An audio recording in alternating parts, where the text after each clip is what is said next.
부동산 임대차 계약 네. 마무리할 때 네. 원상 회복 문제. 계약이 종료되고. 네, 끝나고 나서. 요즘 또 뭐 공실이 많다, 폐업 많다, 자영업자 이래가지고. 네. 이런 문제가 많이 있겠네요. 예. 뭐 임대차 끝날 때 그 서로 다투는 대표적인 이슈가 원상 회복이었거든요. 네. 그동안에도. 주택은 솔직히 별로 없는데 상가 같은 경우는 진짜 뭐 인테리어를 뭐 치킨집 하다가 갑자기 네. 또 사무실로 와버리면 네. 와, 이거 원상회복 장난 아니겠는데요. 주택은 투자를 안 하잖아요. 네. 그냥 그대로 있는 대로 좀 불편하더라도 살다가 그냥 문만 나가는 이런 경우가 많아서. 그렇죠. 주로 뭐 장판, 벽지, 뭐 네. 헤어졌느냐, 못을 몇 개 받아갔느냐 이런 걸 가지고 뭐 하니까. 까졌다 뭐 이런 그렇습니다. 거죠. 예. 그래서 액수로 보면은 사실은 어떻게 보면 잔돈 수준인데 지금 상가 임대차는 적극적으로 자기 인테리어를 하지 않습니까? 그렇죠. 막 주방 설치하고 바닥 공사 따로, 그렇습니다. 천장 뭐. 그렇습니다. 아유, 많죠. 더구나 뭐 약간 특수 목적 이런 병원 같은 경우 이런 경우는 그 건물을 대대적으로 인테리어를 해서 그렇죠. 병원 목적에 맞게끔 방도 나눠야 되고. 네네.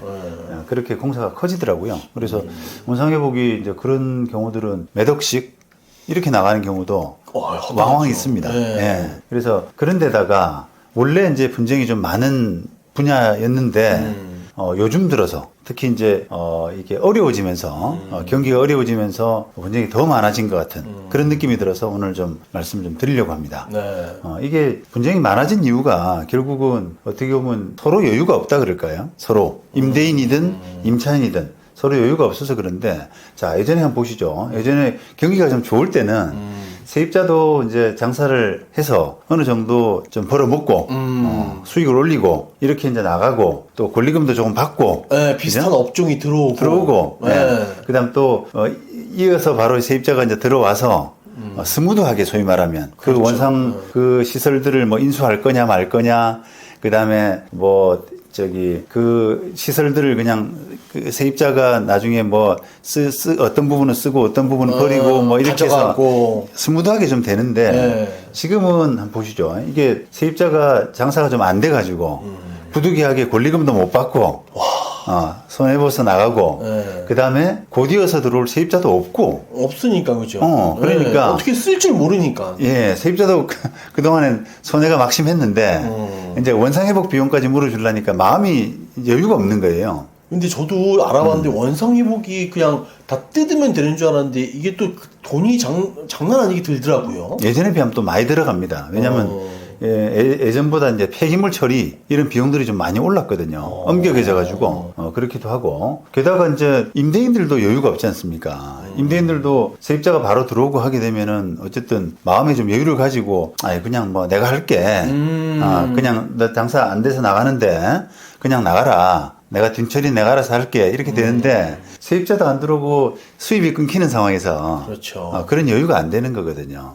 그러다 보니까 더 이렇게 갈등이 심한 것 같은 생각이 듭니다. 더 싸나워지겠네요. 저 다 손해봤으니까. 네, 그렇습니다. 그래서 일단은 이게 원상회복의 이제 원칙이라고 그럴까요? 원칙은 임대차 끝나고 나서 임대인이 건물주가 원래 임대차 시작했을 때 상태는 이랬는데 너가 시설을 이렇게 바꿔놨으니까 요 부분에 대해서 원상을 복구해야 되고 그 비용이 얼마 들어가고 그런 부분에 대한 입증 책임 그걸 임대인이 부담을 한다.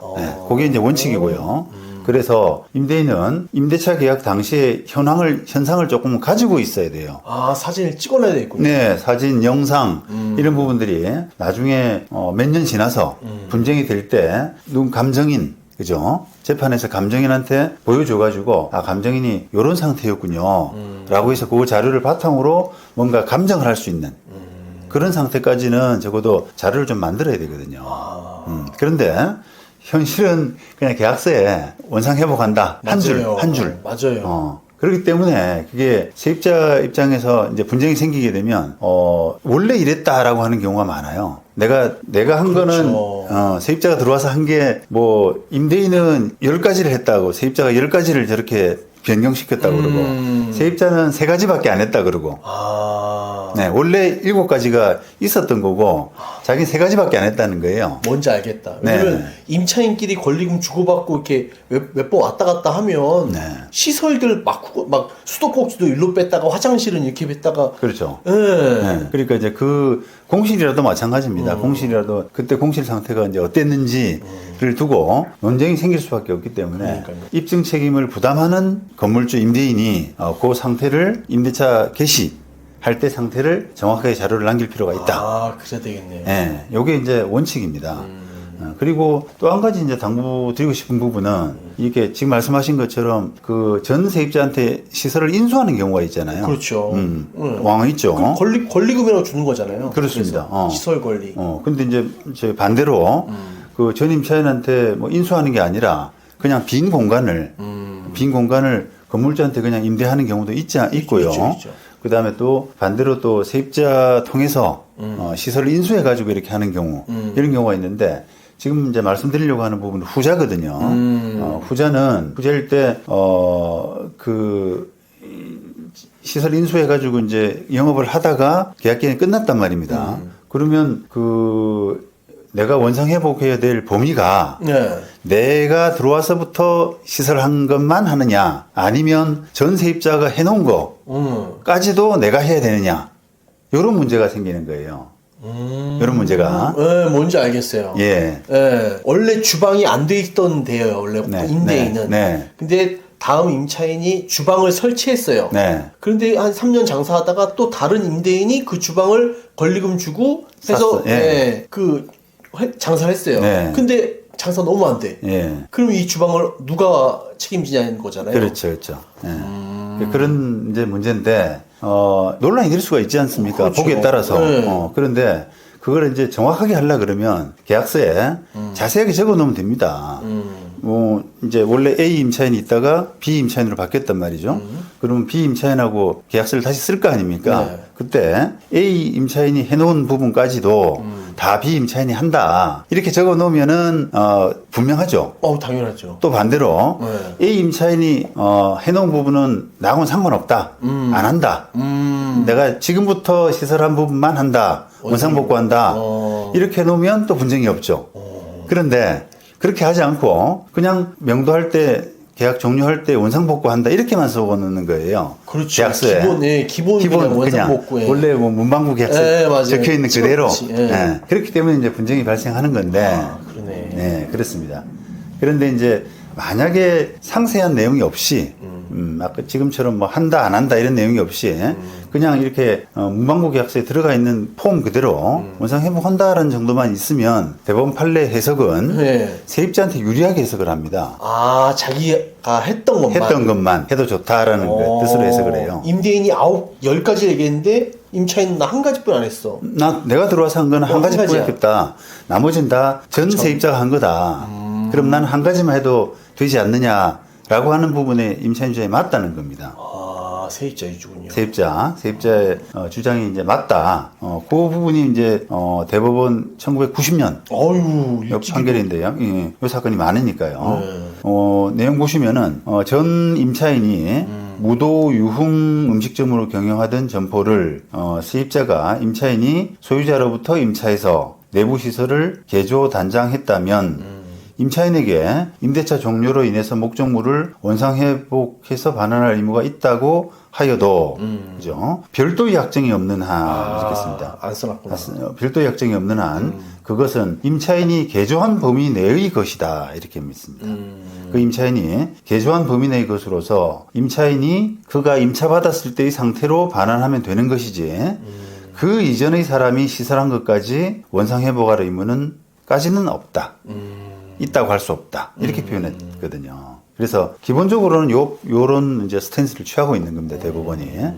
근데 이제 물론 여러 가지 이제 뭐 그 상황에 따라서 또 계약의 합의 내용에 따라서 다르게 해석할 여지는 있죠. 그렇죠. 그러니까 뭐 시설을 완전히 인수해 가지고 그 인수했기 때문에 그 시설까지도 이제 완전 소유권 자체가 뭐 세입자한테 넘어갔고 등등 이런 걸로 볼 때 그 원상회복 의무는 그 인수한 시설의 부분까지 다 포함되는 거다. 하거나 그렇게 써. 하는 특별한 사정이 있으면은 이제 그렇게 하는 것이고요. 그렇지 않고 일반적인 해석으로는 이렇게 해석할 수밖에 없다는 겁니다. 그래서 이런 해석에 따르면은 이제 원상회복을 좀 제대로 해야 할 책임이 누구한테 있겠습니까? 임대인한테 있겠죠. 그렇죠. 임대인, 건물주한테 있는 거거든요. 건물주가 계약서를 좀 단단히 쓰셔야 돼요. 이거는 전세, 네가 시설 인수 받았으니까 전 세입자가 해놓은 것까지 다 한다. 그리고 원상회복을 한다. 네, 원상회복을 다 해야 된다. 그 다음에, 원 상태 그 시설이라고 하는 것은 요런 내용이다. 영상, 사진. 이런 것들이 좀 계약서에 좀 첨부가 돼야 되는. 와, 그걸 챙겨야 되겠네요. 챙겨야 됩니다. 네. 왜냐면 이제 지금 말씀하신 것, 드린 것처럼 원상회복의 분쟁이 점점 이제 규모도 커지고요. 액수가 커지고. 그렇죠. 이게 큰 호프집 뭐 하여튼 큰 음식점은 이게 인테리어 비용이 뭐 3, 4억 들어간 데다가 철거 비용만도 막 5천, 1억 나오더라고요. 그러니까요. 예. 분쟁의 규모도 커지고 또 분쟁의 빈도도 잦아지고요. 이제 서로 아까처럼 서로 여유가 없다는 거예요. 양보할 여유가. 그래서 그런 부분을 감안한다 그러면 이거는 조금 더 건물주 입장에서 정확하게 짚고 넘어가야 될 그런 필요성이 크다. 그런 말씀을 드리고 싶습니다. 네.